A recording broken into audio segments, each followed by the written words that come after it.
बोलो जयकारा बोल मेरे श्री गुरु महाराज की जय। नम्र भाव अति प्रीति युत चरण कमल सिर नाय,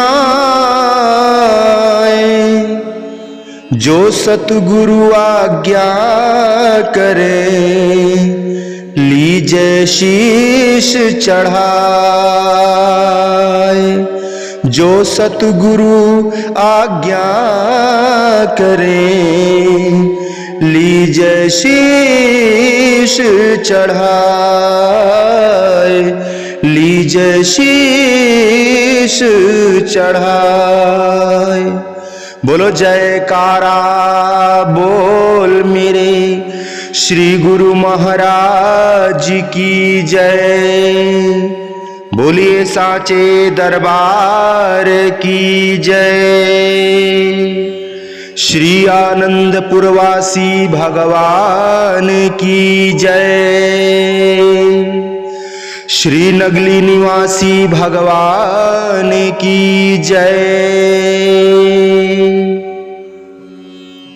समस्त भगत जी को जय सच्चिदानंद जी।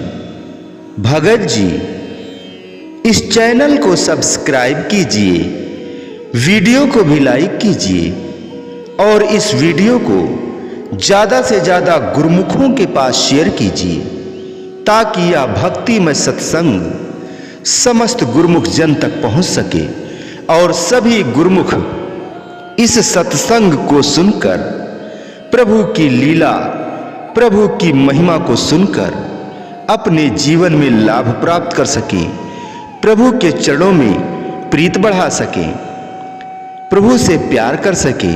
इसीलिए सभी गुरुमुखों से निवेदन है, कृपया इस सत्संग को शेयर करें और चैनल को भी सब्सक्राइब करें। जय सच्चिदानंद भगत जी। भव बंधन ते छूटहि नर जप जा कर नाम, खर्व निशाचर बांध्यो नाग पास सोई राम, नाग पास सोई राम। शिव जी कहते हैं, हे पार्वती, मैंने आपको यह कथा तो सब सुना दी कि जिस समय और जिस प्रकार मैं कागभुसुंडी जी के पास गया तथा वहां जाकर श्री राम जी के पवित्र चरित्र सुने। अब वह कथा कहता हूं जिसके कारण कागभुसुंडी जी के पास गरुड़ जी गए और वार्तालाप हुआ, सो तुम मन लगाकर सुनो। जब श्री रघुनाथ जी ने रावण के साथ युद्ध में रण कौतुक किए,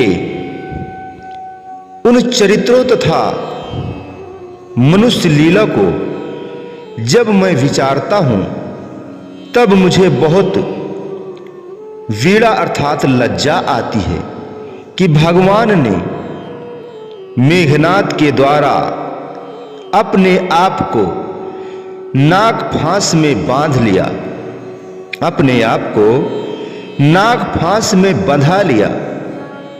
तब उस समय फिरते फिराते नारद जी वहां पहुंचे। उन्होंने देखा कि श्री भगवान सेना सहित नाग फांस में बंधे पड़े हैं।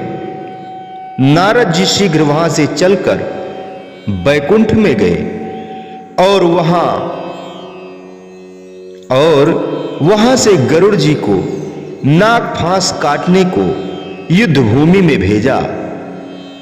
वार्ता यह है कि जब युद्ध में रावण का पुत्र मेघनाद मुकाबले में लड़ रहा था, तब उसने एक ऐसा बाण छोड़ा जिस बाण से छूटते ही जिस बाण के छूटते ही रणभूमि में सांप ही सांप हो गए।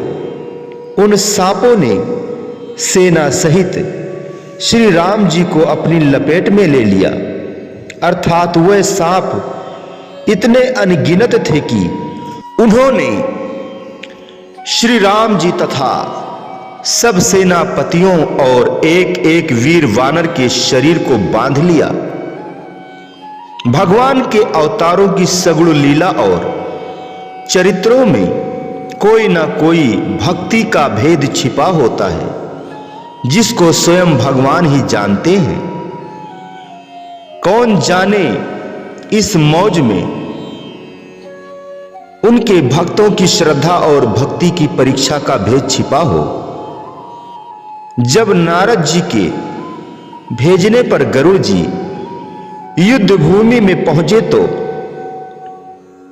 उनको देखकर सब सांप भाग गए और अनेकों को गरुड़ जी ने अध बीच से ही काट दिया, क्योंकि गरुड़ जी सांपों के शत्रु हैं। सांप गरुड़ जी से डरते हैं। गरुड़ जी ने आकर नागफांस तो काट दी और श्री राम जी को उस बंधन से मुक्त कर दिया, परंतु उनके अपने मन में बड़ा भारी विषाद उत्पन्न हो गया। रघुनाथ जी का बंधन में पड़ना देखकर गरुड़ जी के अंदर अनेक प्रकार के विचार और संशय भ्रम उत्पन्न होने लगे। सोचते हैं कि जो व्यापक ब्रह्मवाणी के पति माया मोह से परे परम ईश्वर हैं। सुना था कि उन्हीं पार ब्रह्म परमेश्वर का जगत में अवतार हुआ है, सो यहां आकर उनका कुछ भी प्रभाव न देखा, क्योंकि वह एक राक्षस के बंधन में आ गए और मुझे बंधन काटने को आना पड़ा। जिनका नाम जप कर मनुष्य संसार बंधन से छूट जाते हैं, उन श्री राम जी को एक छोटे से निशाचर ने नागफांस में बांध लिया। यह कैसे ईश्वर है? संतों ने सत्य कहा है कि यह भक्ति का मार्ग भी अति सूक्ष्म है।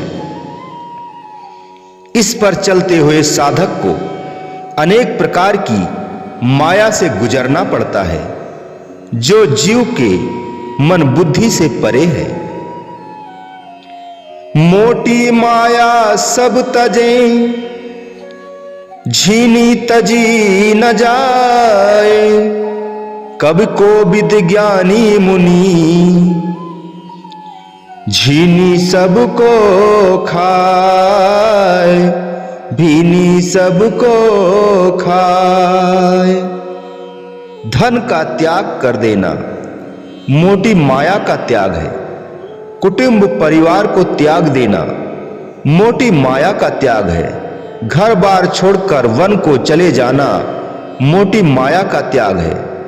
मोटी माया का त्यागना इतना कठिन नहीं है, क्योंकि इसका त्याग तो हर वैराग्यवान पुरुष कर ही देता है, परंतु झीनी माया से पार होना सुगम नहीं है। बड़े बड़े ज्ञानी मुनि और पंडित भी इससे नहीं बच सके। जब मनुष्य मोटी माया को त्याग कर भजन भक्ति की ओर चलता है, तो आगे उसे झीनी माया से वास्ता पड़ता है, जो अति दुखदाई है। मन के संकल्प विकल्प झीनी माया है। मन के संकल्प विकल्प झीनी माया है। जब साधक मन के संकल्पों की उलझन में फंस जाता है, तो फिर भगवान ही उसे बचाए। हृदय में अंधेरा छा जाता है और मनुष्य अपना रास्ता भूल जाता है, और ये संकल्प उसे इतना दुखी बना देते हैं कि वह बेचारा फिर अपने आप संभल नहीं सकता। नाना भांति मन ही समझावा, प्रकट न ज्ञान हृदय भ्रम छावा। खेद खिन्न मन तर्क बड़ाई, भयो मोह बस तुम्हरे नाई। व्याकुल गयो देव ऋषि पाही, कैसे जो संशय निज मन माही। सुनि नारद ही लगी अति दाया, सुनि नारद ही लागी अति दाया।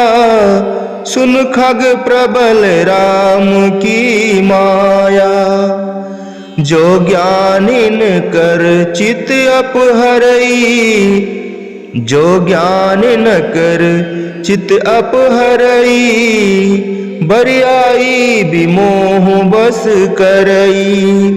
जहि बहु बार नचावा मोही, सोई व्यापी विहंग पति तोही। महामोह उपजा मन मोरे, मिटहि न बेग कहे खग मोरे। चतुरानन पहाँ जाऊ खगेसा, चतुरानन पहाँ जाऊ खगेसा।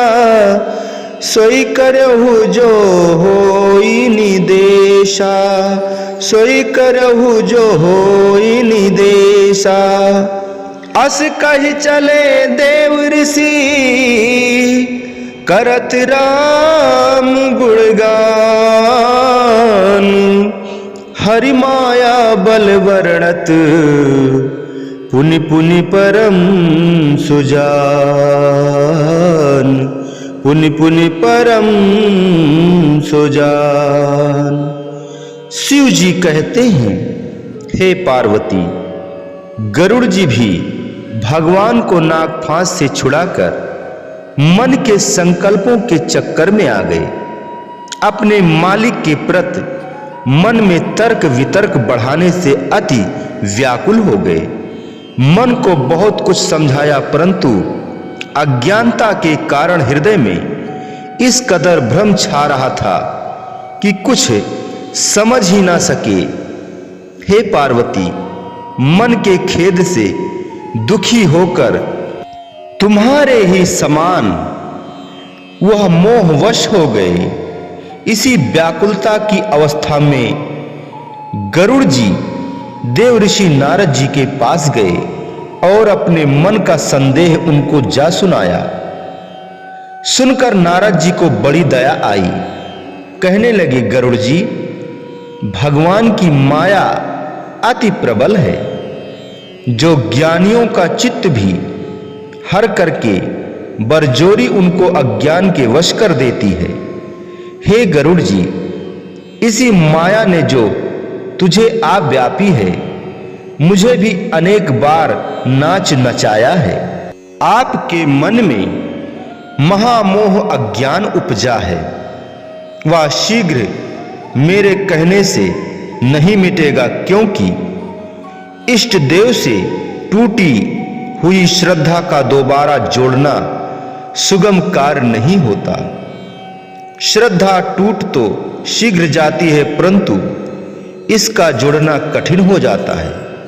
आपके मन में जो त्रुटि आ गई है, वह मेरे कहने से पूर्ण नहीं हो सकती। मेरा विचार है कि आप ब्रह्मा जी के पास जाइए और वह जो आज्ञा दें वैसे करिए। ऐसा कहकर देव ऋषि नारद जी भगवान का गुण गायन करते हुए चले गए। परम सुजान नारद जी भगवान की माया का बल बार बार वर्णन करते हैं और मन में सोचते हैं कि देखो, गरुड़ जैसे निकटवर्ती भक्त भी माया की लपेट में आ गए। भगवान दया ही करें कि वह अपने भक्तों को अपनी माया से बचाए रखें। तब खगपति विरंच पह गया, निज संदेह सुनावत भयऊ। सुन बिरंच राम ही शिर नावा, समुझ प्रताप प्रेम उर छावा।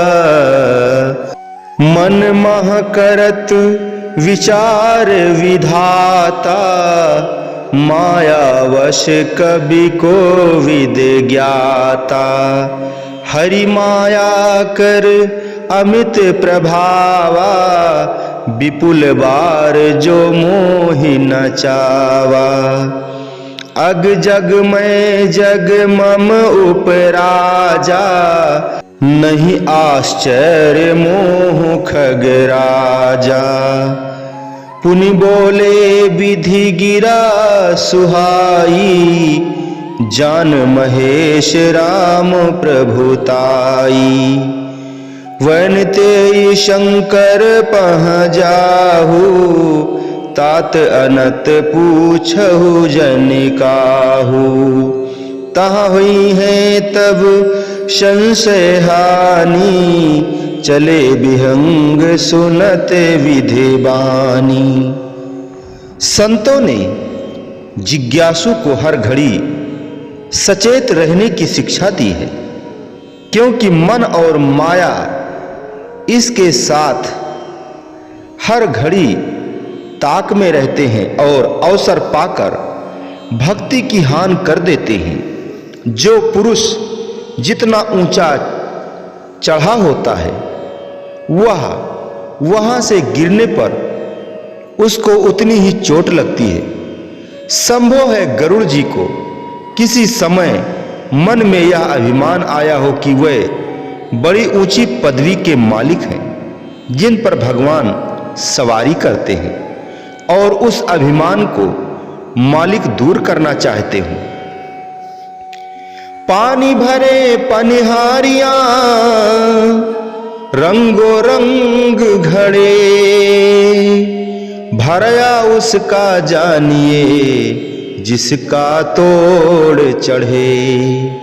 भक्ति भाव भादो नदी सभी चली गहराए, सरिता सोई सराहिए जो जेठ मास ठहराए। नारद जी के कहने पर गरुड़ जी ब्रह्मा जी के पास गए, अपने मन का सब संदेह उनको जा सुनाया। सुनकर ब्रह्मा जी ने मन ही मन में भगवान के चरणों में सिर नवाया और उनका प्रताप विचारते हुए हृदय में प्रेम छा गया।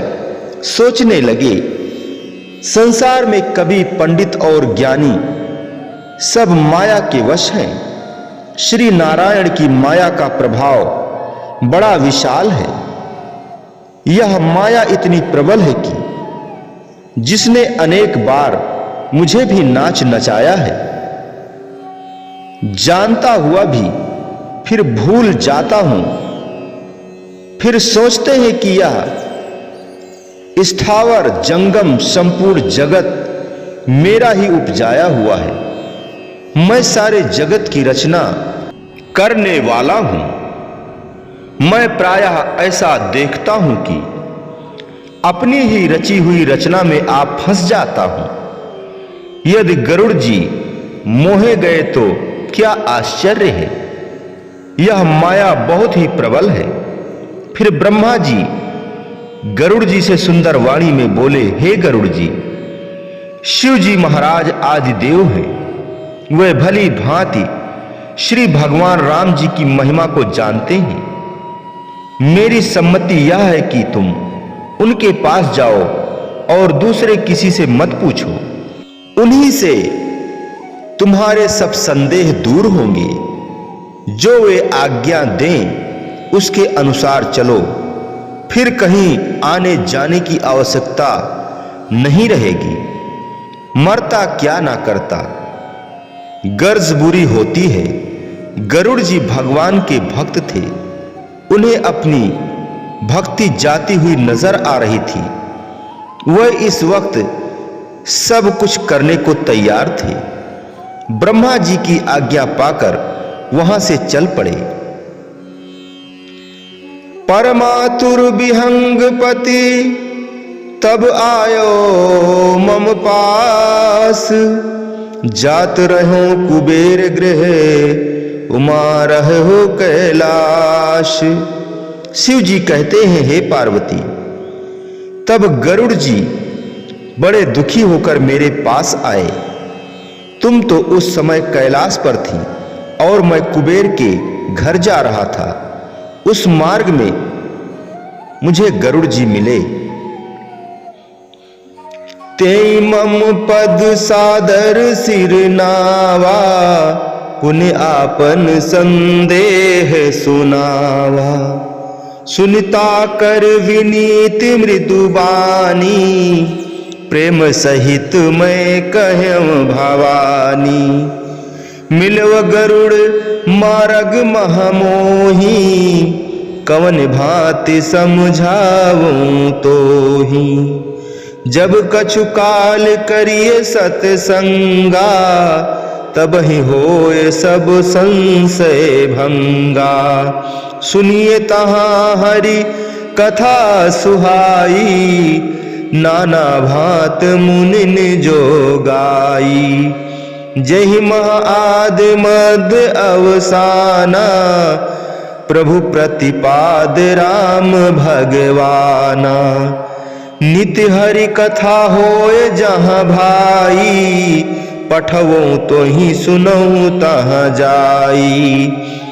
जई है सुनत सकल संदेहा, होई है राम चरण दृढ़ नेहा।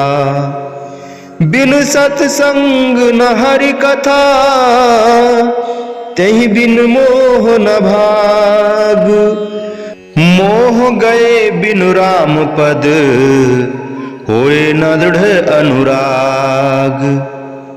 तब उन्होंने बड़े आदर से मेरे चरणों में सिर नवाया और अपना संदेह सुनाया।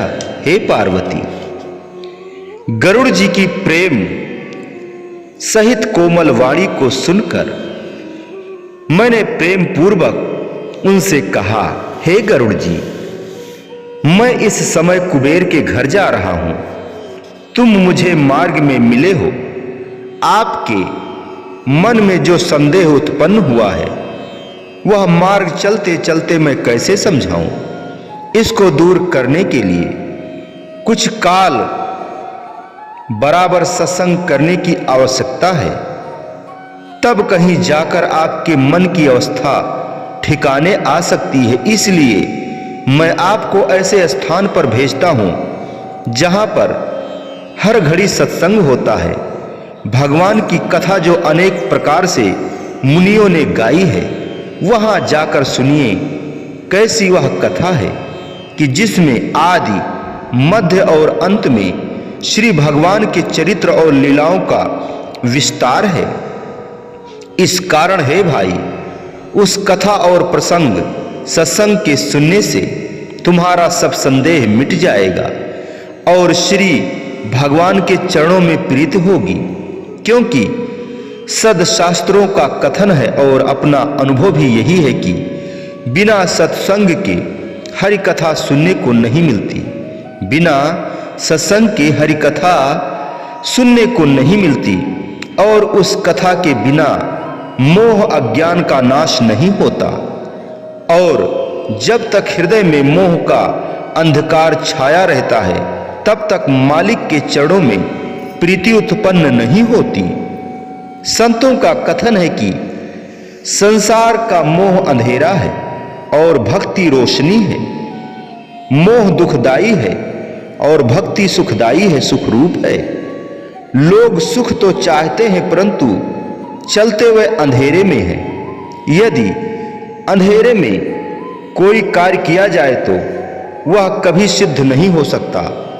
अंधेरे में की हुई सारी कार्यवाही ही गलत हो जाती है, समय नष्ट हो जाता है और परिणाम उसका निराशा होता है। जैसे तेली का बैल, आंखें जिसकी बंद है और दिन भर कोल्हू के गिर्द चक्कर लगाता काटता है, परंतु सायंकाल आंखें खुलने पर अपने आप को वही पाता है जहां से प्रातः काल वह चला था। इस प्रकार संसारी जीव जीवन यात्रा तो कर रहे हैं, परंतु वह यात्रा उनकी सफल इस कारण नहीं होती कि वे अंधेरे में यात्रा करते हैं। अंधेरी रात में सफर करता हुआ मुसाफिर प्रायः रास्ता भूल ही जाता है और ठोकरें भी खाता है तथा दुखी होकर परेशान भी होता है और भूलकर अपनी मंजिल से दूर जा पड़ता है। इसलिए संतों का उपदेश है कि ऐ मनुष्य, यदि तू सफलता चाहता है तो फिर रोशनी में आ, क्योंकि रोशनी में तेरे किए हुए समस्त कार्य सिद्ध होंगे और यह रोशनी सत्संग के बिना कहीं भी नहीं मिल सकती। संतों की वाणी है, साध संग में चांदना सकल अंधेरा और सहजो दुर्लभ पाइए सतसंगत में ठोर। सहजो दुर्लभ पाइए सतसंगत में ठोर। सत्संग में रोशनी है, इसके बिना सब संसार अंधेरी रात है। जो जीव सत्संग में आकर भक्ति की रोशनी को पाते हैं, उनके भाग्यों की जितनी भी सराहना की जाए कम है, क्योंकि ऐसा संयोग अति दुर्लभ है। मिलहि न रघुपत बिनु अनुरागा, किए योग जप ज्ञान विरागा। उत्तर दिश सुंदर गिर नीला, तहाँ रह काक भुसुंडी सुशीला।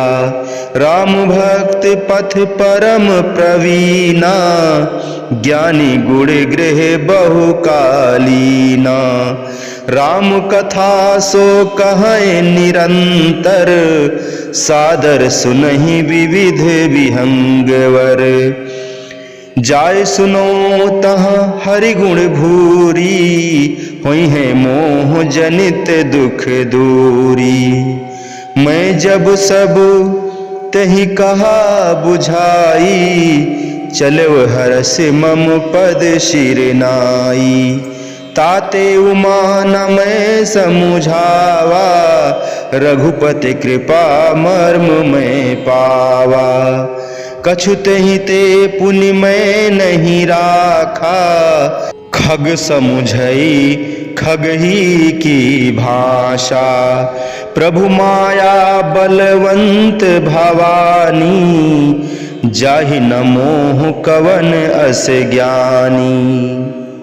पहले वर्णन हुआ है, बिना सत्संग के हरि कथा नहीं मिलती और बिना हरि कथा के अज्ञान का नाश नहीं होता। और जब तक मोह अज्ञान होता है तब तक भगवान के चरणों में प्रीति उत्पन्न नहीं होती। अब आगे कहते हैं, प्रीति और प्रेम के बिना भगवान नहीं मिल सकते। चाहे योग जप ज्ञान वैराग्य आदि कितने भी साधन क्यों ना कर लो। इसलिए हे भाई, उत्तर दिशा में एक सुंदर नील पर्वत है, वहां बड़े शीलवान काकभुसुंडी जी रहते हैं, जो भगवान की भक्ति के मार्ग में परम प्रवीण, गुणों के घर तथा बहुत ही चिरकाल के हैं। वे सदा भगवान की कथा करते रहते हैं। अनेक प्रकार के पक्षी वहां आते हैं और बड़े आदर व श्रद्धा से उनकी कथा सुनते हैं।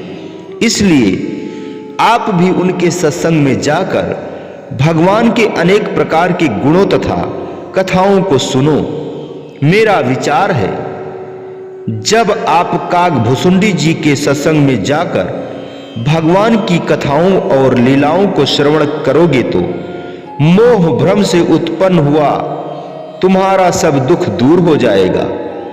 अय पार्वती, जब मैंने सब प्रसंग गरुड़ जी को सुनाया तो वे प्रसन्न हो मेरे चरणों में सिर नवाए कर काकभुसुंडी जी के आश्रम को चले। हे पार्वती, भगवान के हर कार्य में कोई ना कोई भेद छिपा रहता है। यद्यपि मैं उसे सत्संग द्वारा समझा सकता था, परंतु भगवान की कृपा से मैंने उस भेद को समझा। इस कारण मैंने स्वयं उसे न समझाया और उचित जानकर काकभुसुंडी जी के पास भेज दिया। वह भेद यह था कि गरुड़ जी ने कभी अभिमान किया होगा, जिसे भगवान दूर करना चाहते हैं। यदि मैं समझा दूंगा तो अभिमान ना जाएगा। इस कारण पक्षीराज का भ्रम काग द्वारा दूर कराऊं तो मालिक की मौज पूरी होगी। यही भेद था जिसको समझकर मैंने उसे काग जी के पास भेजना ही उचित ख्याल किया। हे पार्वती, मैंने अपने दिल की बात गरुड़ जी के आगे रख दी, कुछ छिपाया नहीं। और कुछ इसलिए भी मैंने अपने पास नहीं ठहराया कि यह पक्षी है और काकभुसुंडी भी पक्षी है। पक्षी की भाषा पक्षी भली भांत समझेगा। हे पार्वती, क्या बताऊं, भगवान की माया बड़ी प्रबल है। संसार में कौन ऐसा ज्ञानी पुरुष है जो इस माया के धोखे में न आया हो। ज्ञानी भक्त शिरोमणि त्रिभुवन पत करयान, ताहि मोह माया प्रबल पामर करहि गुमान। शिव बिरंच कह मोहही को है बापुरान, अस जिए जान भजहि मुनि मायापति भगवान। गोस्वामी जी कहते हैं, गरुड़ जी तो बड़े ज्ञानवान भक्तों के शिरोमणि और त्रिभुवन पति अर्थात नारायण के वाहन थे। उनको भी प्रबल माया ने मोह लिया, तो ऐसी माया से पामर जीव कैसे बच सकते हैं। यह माया शिव जी और ब्रह्मा जी के मन को भी मोह लेने वाली है, तो अन्य संसारी जीव किस गिनती में है। दिल में ऐसा जानकर जो भगवान के भक्त हैं, इस माया से बचने के लिए सदा भगवान के भजन भक्ति में सावधान रहते हैं, ताकि मन और माया को धोखा देने का अवसर ही न मिले। ऊपर किए गए शिवजी महाराज जी के अनुसार, ऊपर किए गए शिवजी महाराज जी के कथनानुसार कि हे पार्वती, गरुड़ जी ने कभी अभिमान किया होगा कि मैं पक्षियों का राजा हूं और संसार के सारे पक्षी मेरी प्रजा हैं, तथा इस अभिमान को भगवान तोड़ना चाहते हैं। इसलिए उन्होंने आप न समझाया और काकभुसुंडी जी के पास भेजा। यहां पर जो अपना अनुभव कहता है, उसके अनुसार शिव जी ने भगवान के भेद को यथार्थ रूप में समझा। भगवान का सहज स्वभाव है कि वे अपने सेवक का अभिमान नहीं रहने देते। सुनहु राम कर सहज स्वभाव, जन अभिमान न राखहि काऊ। संस्कृत मूल शूल प्रद नाना, सकल शोक दायक अभिमाना। ताते करहि कृपा निधि दूरी, सेवक पर ममता अति भूरी। जिम शिशु तनु व्रण होई गोसाई, मात चिराव कठिन की नाई। यद्यपि प्रथम दुख पावे, रोए बाल अधीर। यद्यपि प्रथम दुख पावे, रोए बाल अधीर। व्याधि नाश हित जननी, गने न सो शिशु पीर। काकभुसुंडी जी कहते हैं, हे गरुड़ जी, श्री भगवान का सहज स्वभाव है कि वे अपने दास का अभिमान नहीं रहने देते। वे अपने दास का, अपने भक्त का अभिमान नहीं रहने देते, क्योंकि यह अभिमान ही संस्कृति अर्थात जन्म मरण का मूल है, जिससे अनेक शूल उत्पन्न होते हैं। अर्थात अभिमान सकल शोकदायक और शूल उत्पन्न करने वाला है। इस कारण कृपा के सागर प्रभु अभिमान को दूर कर देते हैं। यह उनकी अपने सेवक के साथ बहुत ममता और प्यार की निशानी है। जैसे बालक के शरीर में फोड़ा होता है तो माता कठिन हृदय करके उसे चिरा देती है, उसे चिराव देती है। यद्यपि पहले बालक दुख पाता है और अधीर होकर रोने लगता है, परंतु माता व्याधि दूर करने के निमित्त बालक की पीड़ा को पीड़ा नहीं गिनती। यह बालक के ऊपर माता की दया होती है, क्योंकि माता जानती है कि यह दुख नहीं है, परिणाम इसका सुख होगा। ऐसे ही जब सेवक के अंदर अभिमान आ जाता है तो प्रभु जानते हैं यह व्याधि आ गई है, तब वह दया करके जैसे कैसे भी हो उस व्याधि का इलाज करते हैं, अर्थात उसकी जड़ को शीघ्र काट देते हैं।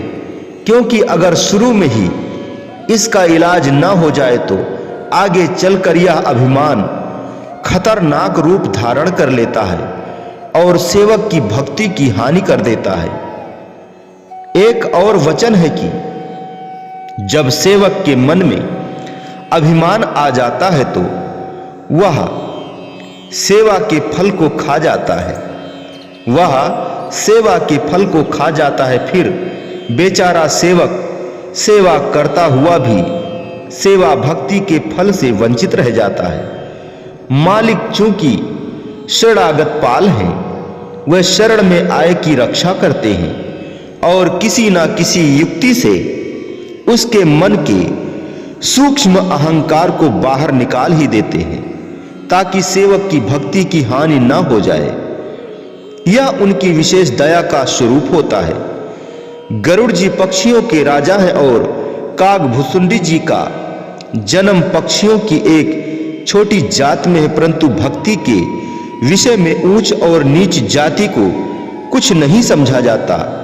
बड़ा हो या छोटा, ऊंच हो या नीच, किसी महापुरुष का अवतार चाहे किसी भी जात में क्यों ना हो, वह अनमोल है। और फिर कागभुसुंडी जी तो भगवान के एक उच्च कोटि के भक्त और उनकी प्रसन्नता के पात्र हैं। उनके विषय में तो जात पात का कोई प्रश्न ही नहीं उठता, कोई प्रश्न ही नहीं होता।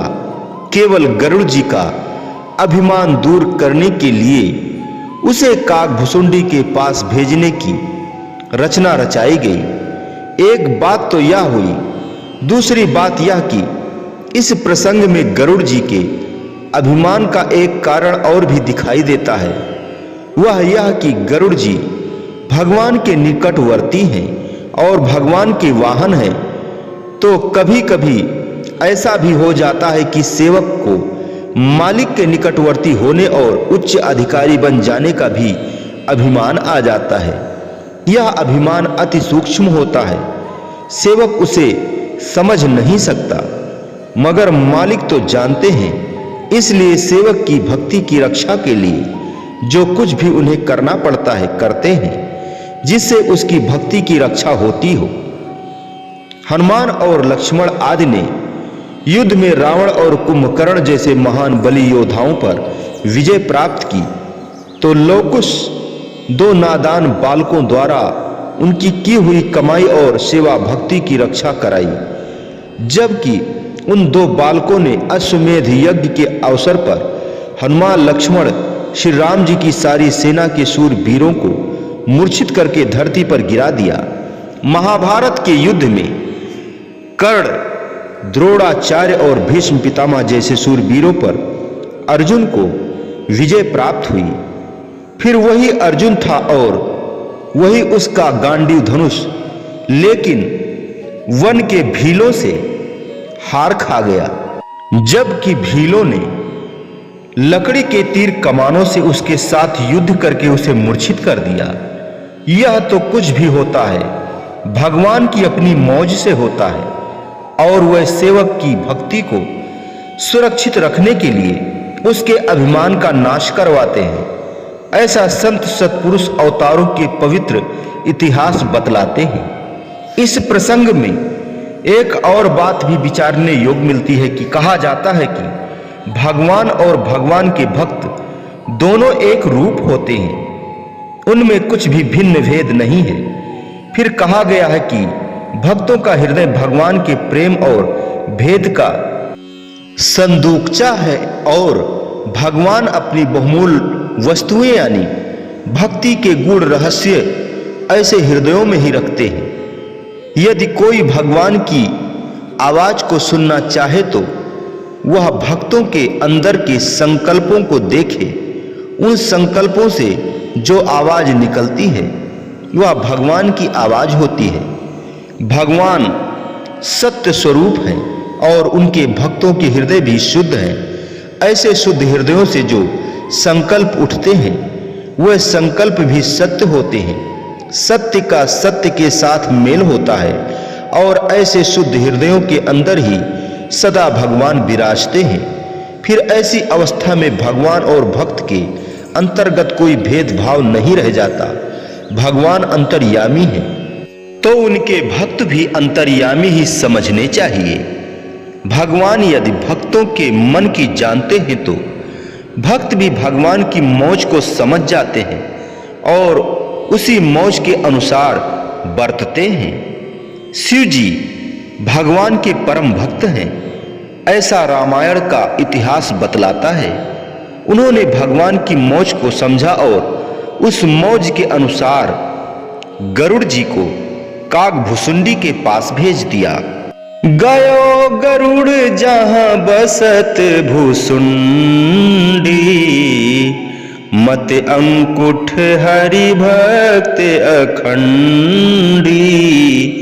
देख शैल प्रसन्न महाभयऊ, माया मोह शोक भ्रम गयऊ।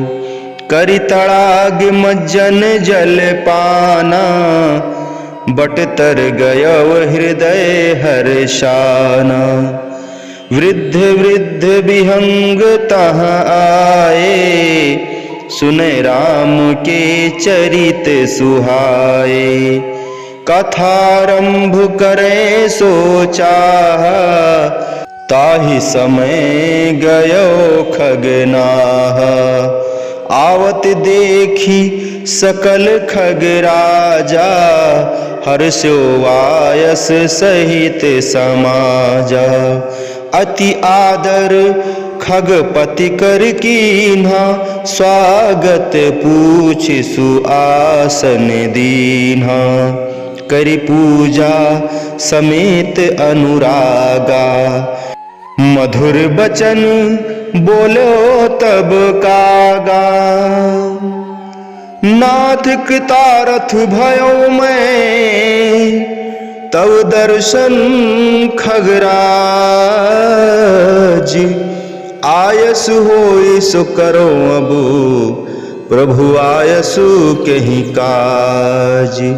सदा कृतारथ रूप तुम, कहा मृदु वचन खगेश। जाकी स्तुति सादर, निज मुख कीन्ह महेश। गरुड़ जी उस स्थान पर गए जहां कागभुसुंडी जी निवास करते हैं। कैसे हैं वे कागभुसुंडी जी? तीव्र जिनकी बुद्धि है और भक्ति जिनकी अखंड है। गरुड़ जी जब उस पर्वत पर पहुंचे जहां कागभुसुंडी जी का आश्रम है, तो वह पर्वत देखते ही मन प्रसन्न हो गया, और जिस मोह भ्रम के कारण वे दुखित होकर वहां गए थे, वह मोह माया और शोक भ्रम उस मंडल में प्रवेश करते ही सब दूर हो गया। यह सब सत्संग का प्रभाव था, क्योंकि जिस स्थान पर परम संत महापुरुषों की सत्संग की गंगा बहती रहती है, वहां का वायुमंडल मोह अज्ञान और माया के प्रभाव से शुद्ध स्वच्छ होता है, जिसके कारण उस मंडल में जाकर सत्संग का लाभ उठाने वाले जीव भी शांति प्राप्त करते हैं। गरुड़ जी ने सरोवर में स्नान करके जलपान किया और हृदय में अति प्रसन्न हो वट वृक्ष के नीचे आ गए, जहां काकभुसुंडी जी सत्संग करते हैं। वहां पहुंचकर गरुड़ जी ने देखा कि बड़े बड़े हंस आदि पक्षी श्री भगवान की कथा श्रवण करने को आए हुए हैं। काकभुसुंडी जी कथा का आरंभ करने वाले ही थे कि उसी समय गरुड़ जी भी वहां पहुंच गए। गरुड़ जी को आते देख काकभुसुंडी जी अपने समाज सहित अति प्रसन्न हुए और उनको बहुत आदर सम्मान देकर कुशल पूछकर सुंदर आसन दिया तथा पूजा करके बड़े प्रेम से मधुर वचन बोले। हे स्वामिन खगराज, मैं आपके दर्शन से कृतार्थ हो गया। आपका शुभ आगमन किस निमित्त हुआ? जो आज्ञा हो सो दीजिए। तब गरुड़ जी मृदुवाणी से कहने लगे, हे तात, आप सदा कृतार्थ रूप हो, जिनकी स्तुति सादर सहित अपने मुख से शिव जी ने भी की है। सुनहु तात जहीं कारण आयो, सो सब भयव दरस तब पायो। देखी परम पावन तब आश्रम, गयो मोह संशय नाना भ्रम। अब श्री राम कथा अति पावन, सदा सुखद दुख पुंज नशावन। सादर तात सुनावहु मोही, बार बार विनवऊं प्रभु तोही। सुनत गरुड़ की गिरा विनीता, सरल सप्रेम सुखद सुपुनीता। भयवता सुमन परम उछाहा, कहे लागे रघुपत गुण गाहा। गरुड़ जी बोले, हे तात, जिस कार्य के निमित्त मेरा यहां आना हुआ है, वह कार्य तो मेरा आपके दर्शन से ही सिद्ध हो गया। आपका यह परम पवित्र आश्रम देखकर मेरा मोह संदेह अनेक भ्रम दूर हो गए। यद्यपि इस समय मेरा मन आपके दर्शन करके स्वच्छ हो गया है, कोई दुख क्लेश नहीं रहा, तथापि मैं आपके सत्संग से लाभ उठाने का इच्छुक हूँ। आप कृपा करके श्री राम जी का अत्यंत पवित्र कथा, जो सदा सुखदायक और दुखों के समूह को नाश करने वाली है, हे तात, वह कथा मुझे आदर पूर्वक सुनाइए। इसके लिए मैं आपको बारंबार विनय करता हूं। गरुड़ जी की नीति युक्ति सीधी, सुखदायक, परम पवित्र, प्रेम भरी वाणी सुनकर काकभुसुंडी जी के मन में बड़ा उत्साह हुआ और रघुनाथ जी के गुण वर्णन करने लगे। रघुनाथ जी के अवतार की कथा वर्णन करके उनके बाल चरित्र प्रेम से सुनाए। काकभुसुंडी जी के मन में भगवान के बाल चरित्र वर्णन करते समय बड़ा उत्साह था। कारण यह प्रतीत होता है कि बालक रूप राम काकभुसुंडी जी के इष्ट हैं। इस कारण अपने इष्ट के गुणों को गाते हुए मन में अति प्रसन्न हो रहे थे। शिव जी कहते हैं, हे पार्वती, इस प्रकार काकभुसुंडी जी ने गरुड़ जी के प्रति श्री राम भगवान के अवतार से लेकर वनवास और राज तिलक आदि की सब कथा विस्तार पूर्वक सुनाई।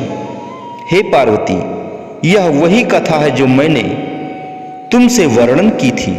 इस प्रकार गरुड़ जी श्री रघुनाथ जी की कथा सुनकर बहुत प्रसन्न हुए और मन में बड़े उत्साहित होकर कहने लगे, गयो मोर संदेह, सुनो सकल रघुपति चरित। भयो राम पद नेह, तब प्रसाद वायस तिलक। श्री भगवान का संपूर्ण चरित्र सुनकर अब मेरा सब संदेह जाता रहा। श्री राम भगवान के चरणों में मेरा प्रेम हुआ।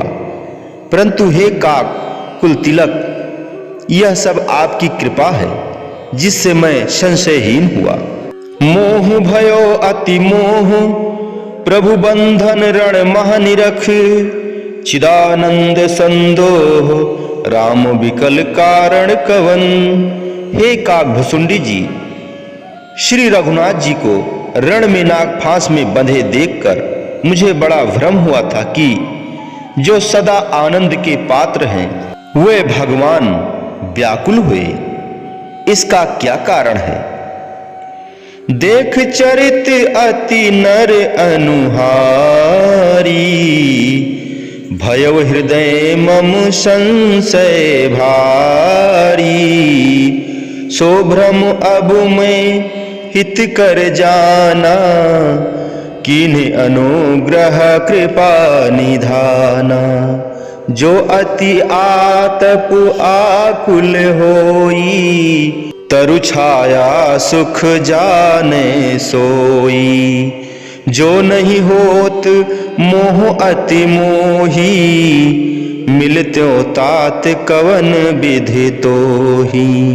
सुनत्यो किमि हरि कथा सुहाई, अति विचित्र बहु विधि तुम गाई।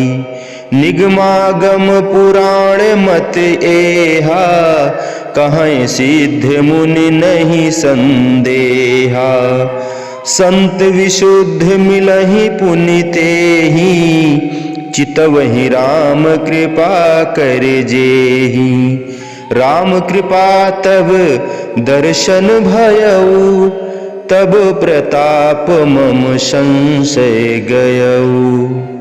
सुन विहंग पतिवाणी, सहित विनय अनुराग।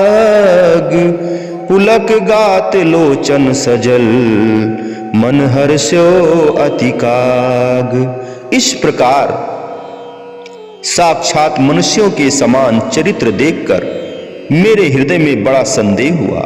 परंतु हे तात, अब मैं यदि अपने अंदर की आवाज सुनता हूं तो मुझे विश्वास होता है कि वह भ्रम भी मेरे लिए हित का कारण बना और कृपा निधान श्री भगवान ने मेरे ऊपर बड़ी दया की।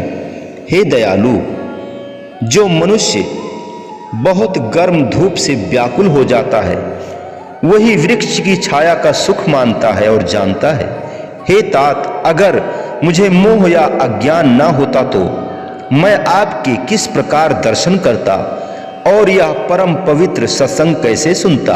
आपके वचनों से जो मुझे लाभ हुआ वह मैं ही अनुभव करता हूं, दूसरा कोई नहीं जान सकता।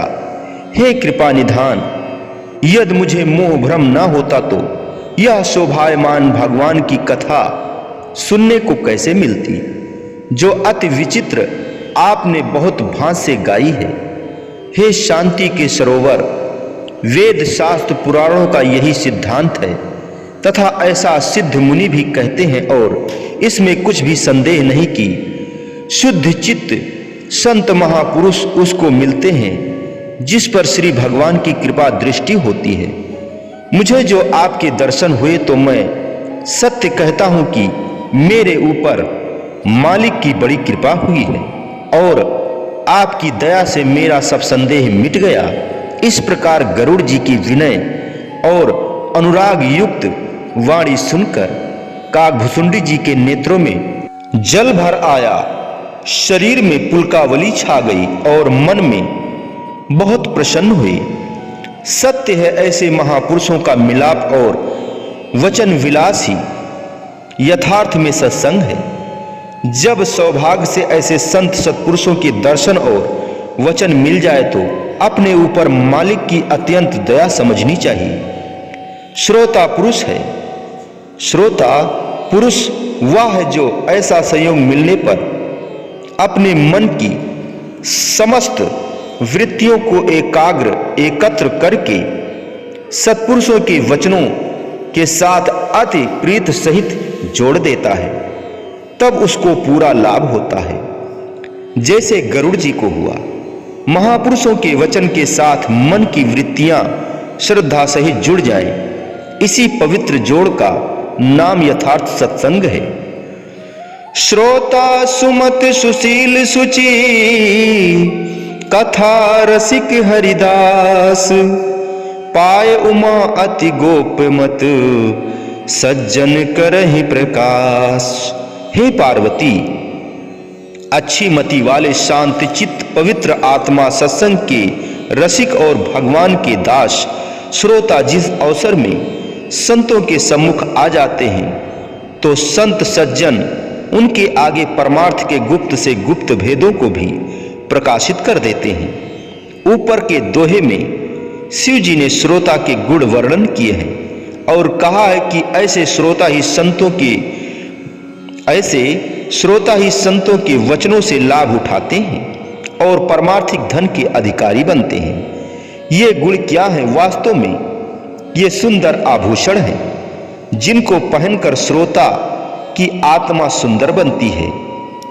जिन पवित्र गुणों से संपन्न आत्माओं को शिव जी महाराज ने श्रोतागण का नाम दिया, संतों की भाषा में ऐसी पवित्र आत्माओं को संस्कारी रूहें भी कहा जाता है।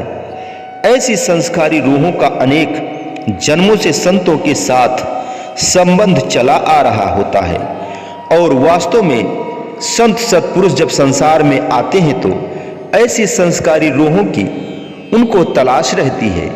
जब वह मिल जाती हैं तो संतों को अत्यंत प्रसन्नता होती है, क्योंकि यह संस्कारी रूहें संतों के साथ मिलकर दूसरी अनेक रूहों को सुधार कर कारण बनती हैं। क्योंकि यह संस्कारी रूहें संतों के साथ मिलकर दूसरी अनेक रूहों को सुधार करने का कारण बनती हैं। इसीलिए संतों के दरबार में ऐसी रूहों की खास कीमत होती है। अब एक प्रश्न है, संत सत्पुरुष को समानचित होते हैं। संत सत्पुरुष तो समान चित्त होते हैं। उनका ना कोई शत्रु है, ना मित्र है, ना कोई अपना है, ना बेगाना है। उनके लिए तो ऊंच नीच, छोटा बड़ा, बच्चा बूढ़ा, स्त्री पुरुष, हर प्राणी मात्र एक समान है। तो फिर उनके दरबार में खास और साधारण रूहों में अंतर क्यों? यह बात समझ में नहीं आई। फिर उत्तर है, जैसे एक किसान के पास धरती के अनेक खेत हैं। बादल सब धरती पर एक समान बरस रहे हैं, परंतु किसान के सामने उस खेत की अधिक कीमत होती है जिस खेत में उसने हल चलाकर परिश्रम करके बीज बोया होता है। खेत दूसरे भी उसी के हैं जिनमें अभी बीज नहीं बोया गया, परंतु दूसरे खेतों की अपेक्षा बीज वाले खेत को विशेष ध्यान में रखता है, क्योंकि उस खेत के साथ किसान की फल पकड़ने की आशा बंधी रहती है, बंधी होती है।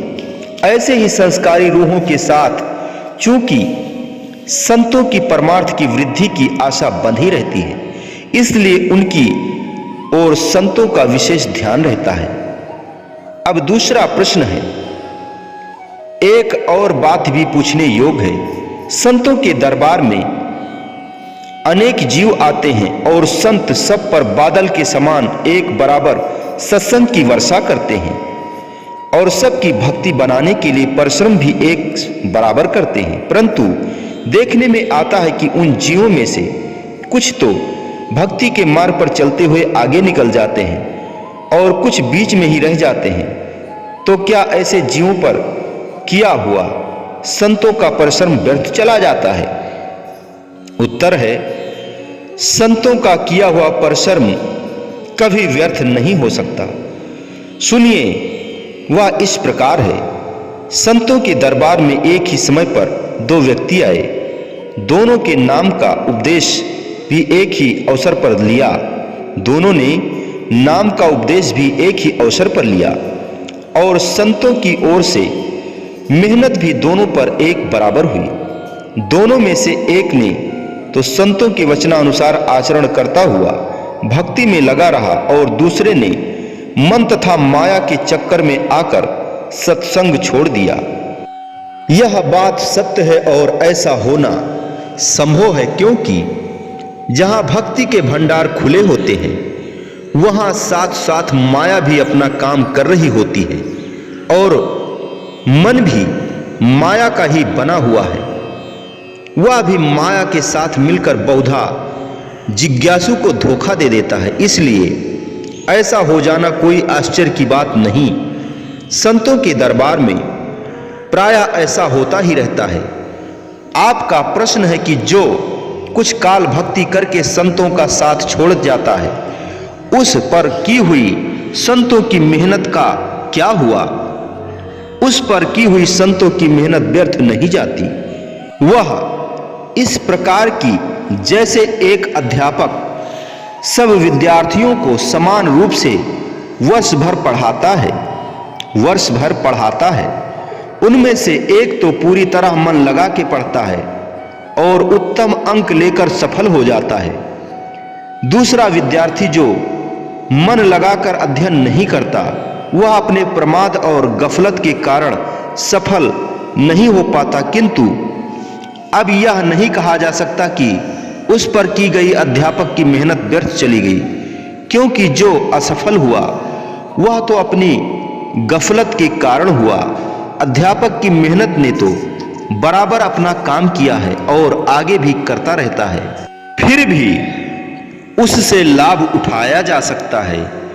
इसी प्रकार संत महापुरुषों का सत्संग प्रवाह हमेशा जारी रहता है। जो गफलत के कारण उससे पूरा लाभ नहीं उठाते, यह उनकी अपनी कमजोरी है। संत तो हमेशा सबको भक्ति व परमार्थ की ओर ऊपर ही उठाना चाहते हैं। इसके लिए उनकी मेहनत हमेशा जारी रहती है और जीव जब भी उनकी शरण में जाकर उनके वचनों पर अमल करेगा, वह उसे लाभ पहुंचाएंगे। दृढ़ निश्चय वाले सच्चे परमार्थी कभी बीच में अटक जाने वाले दूसरों की कमजोरी को देखकर अपने काम में गफलत नहीं करते, बल्कि वे तो पहले की अपेक्षा और भी सचेत हो जाते हैं और अपने सद्गुरुदेव की दरगाह में हमेशा प्रार्थना करते रहते हैं कि उनका मन कभी उनके वचनों और सत्संग की ओर से विचलित ना होने पाए। इस तरह वह हमेशा आगे की ओर बढ़ते ही रहते हैं। कुदरती बात है कि एक को गिरते हुए देखकर दूसरा अगर अपने पांव पर दृढ़ रहता है तो उसके पांव पहले से भी मजबूत हो जाते हैं। जब ऐसा होता है तो फिर उसके द्वारा दूसरे अनेक जीवों का भी उद्धार होता है। इस हिसाब से संतों को कभी घाटा नहीं पड़ता। उनके तो एक के अनेक हो जाते हैं। माया के व्यापार में तो घाटा पड़ सकता है, परंतु भक्ति के व्यापार में घाटा कभी नहीं होता। यह सौदा हमेशा खरा ही खरा है।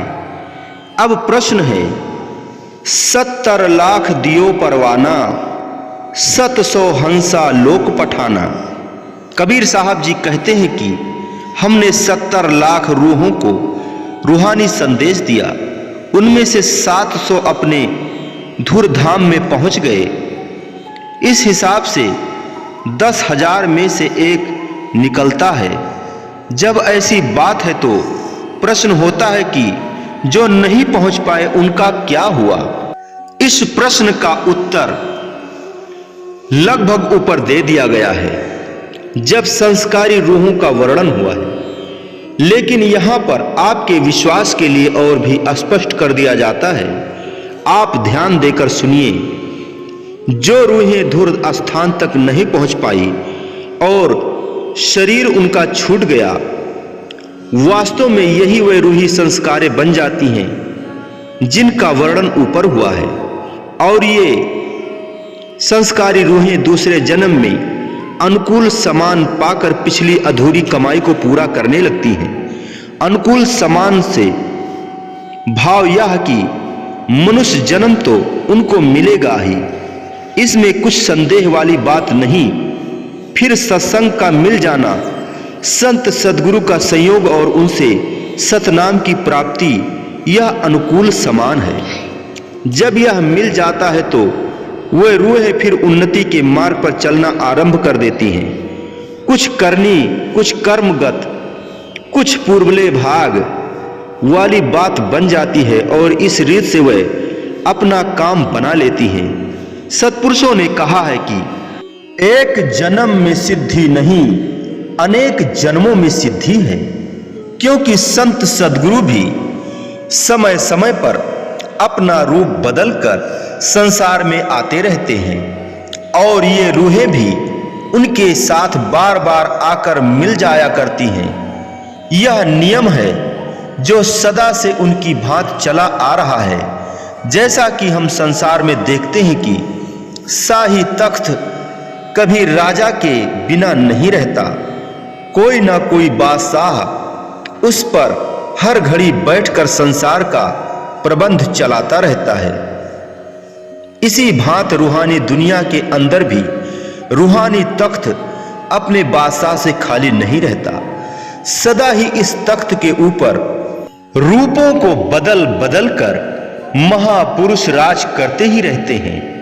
अब प्रश्न है, संतों के सत्संग में जितने जीव आते हैं, क्या वह सब संस्कारी जीव होते हैं या उनमें कुछ दूसरे भी होते हैं?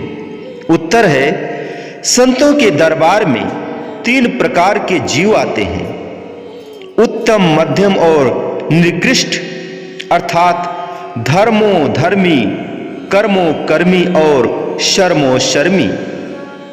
वह उत्तम होते हैं जो धर्मी धर्मी होते हैं, यानी सत्पुरुषों के दर्शन करना, उनके वचन सुनना तथा उनके दरबार की सेवा करना अपना धर्म समझते हैं।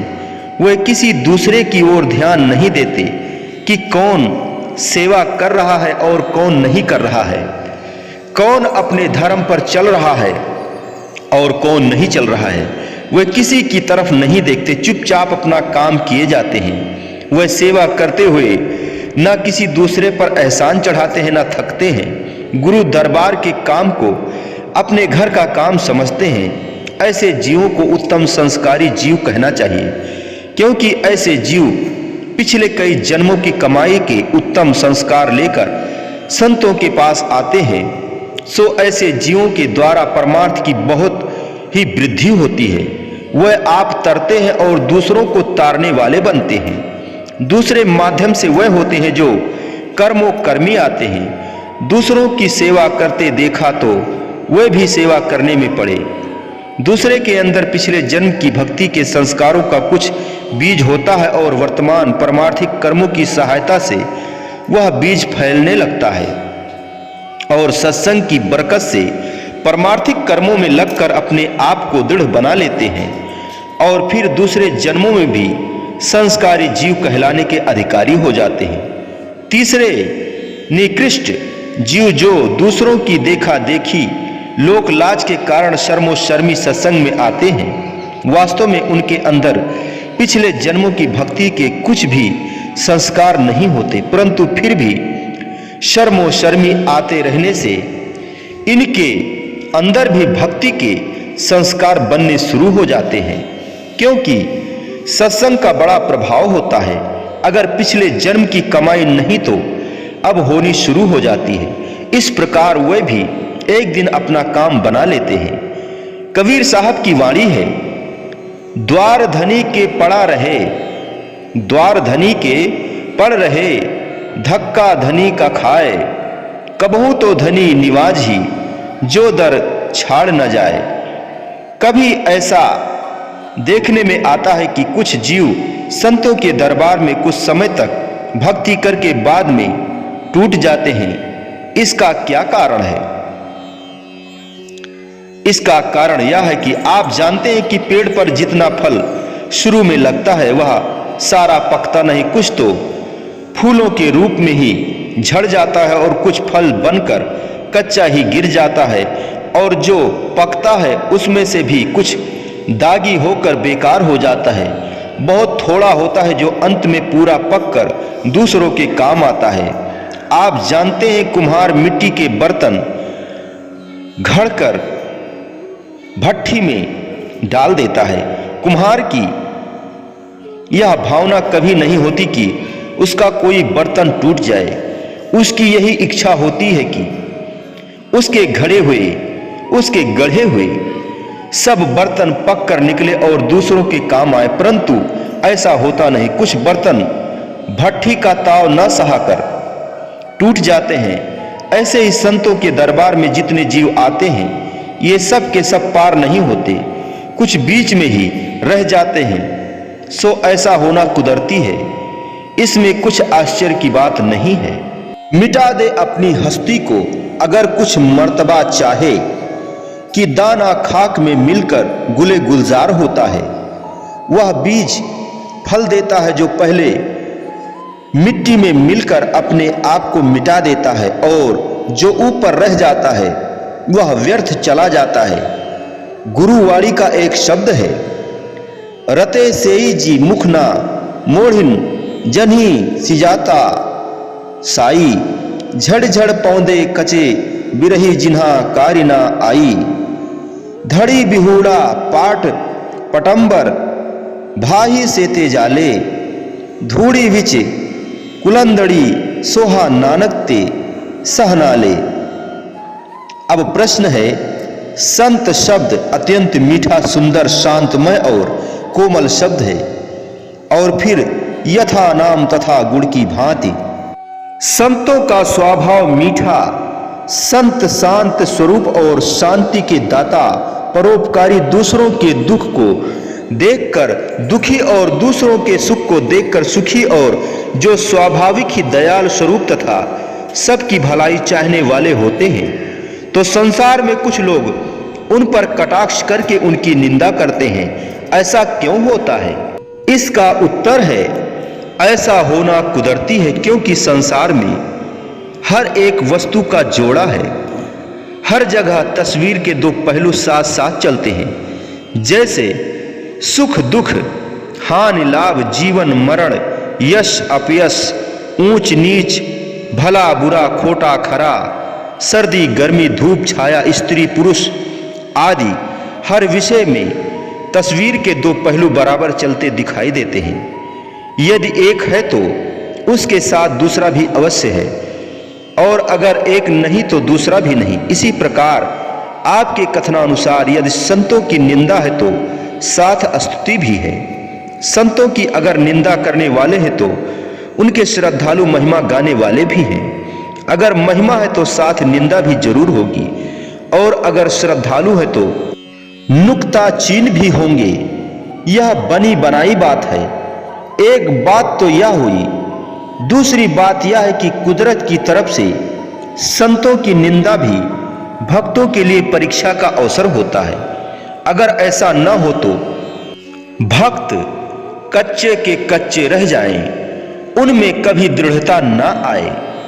यह निंदा भी एक प्रकार की अग्नि की भट्ठी होती है। इस भट्ठी से जो साबत कदमी के साथ निकल जाता है, वह पक जाता है, वह आप तरता है और दूसरों को भी तारने वाला बनता है। जैसे कुम्हार का घड़ा आग की भट्ठी से गुजरकर आप ठंडा होता है और दूसरों को ठंडा जल देकर शांत करता है, ऐसे ही संतों के श्रद्धालु जब निंदा की भट्ठी से गुजरकर पुख्ता हो जाते हैं तो वे संतों के विश्वास पात्र बन जाते हैं। संतों की उन पर दया उतरती है और वे उस दया के सहारे भव बंधन को काटकर सच्चे मोक्ष के अधिकारी बनते हैं। इसीलिए हे भाई, सत्पुरुषों की निंदा सुनकर भ्रम में नहीं पड़ना चाहिए और न ही उनके चरणों में श्रद्धा को कम होने देना चाहिए, बल्कि अपने विश्वास और भक्ति में अडोल व दृढ़ रहना चाहिए। निंदक हमरा न मरे, जीवे आदि जुगाद, हम तो सतगुरु पाया निंदक के प्रसाद। अब गुरुमुख जन उस प्रसंग पर ध्यान दें जहां पर काग भुसुंडी जी और गरुड़ जी का संवाद चल रहा है।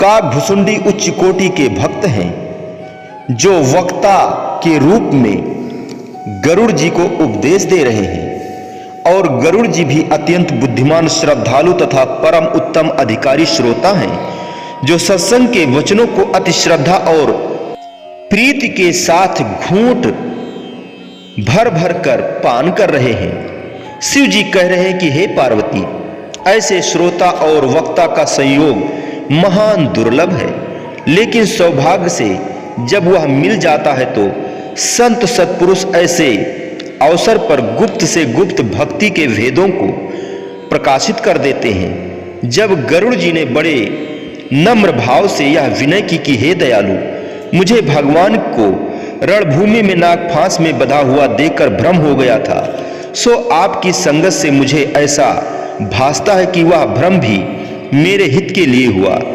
जब मुझे आपके दर्शन व सत्संग का अवसर मिल गया, यह मुझ पर भगवान की बड़ी दया हुई। यह सुनकर काकभुसुंडी जी के नेत्रों में जल भर आया और सुंदर वाणी में बोले, बोलो जयकारा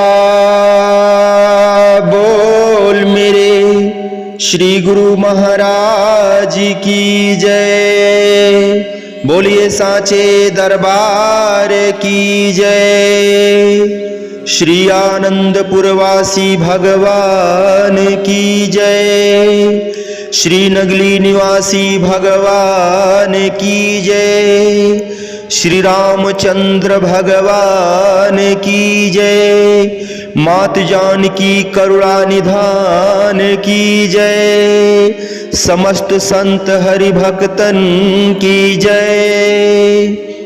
जय सच्चिदानंद भगत जी।